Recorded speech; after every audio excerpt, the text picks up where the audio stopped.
Конкурсқа ниет білдіріп отырған Шайгүлда Айтолқын Жандос қызы құжаттарын қағаз түрінде жолдауда ұсынылып отырған құжаттарын мына тізімдемеде.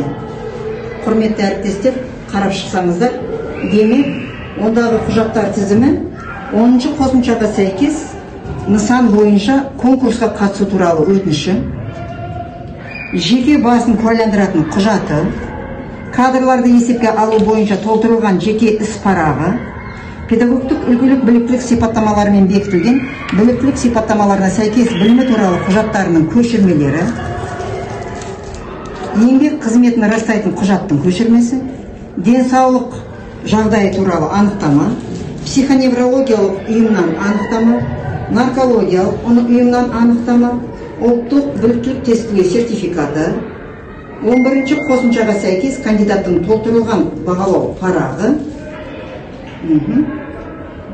Конкурстық комиссия, құрметті әріптестер, кандидат құжаттарының біліктілік талаптарға сәйкестігінің нәтижелерін және 11-ші қосымшаға сәйкес бағалау парағында көрсетілген балдарды есептесеңіздер, шешімді әріптестеріміздің ұсынысының негізінде қабылдаймыз. Білім алушылардың дипломдары жоқ па? Үздік педагог дейді. Білім алушылардың диплом бар ғой? Білім алушылар балалармен жұмыс жасаған. Әдістемелік қызмет, авторлық жұмыстар және жарияланбаған.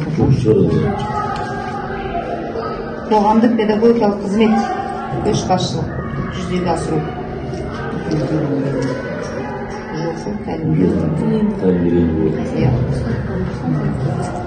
Курстық дайындық дейді. Өрлеу курс, ондай шекеге барылмаған, е?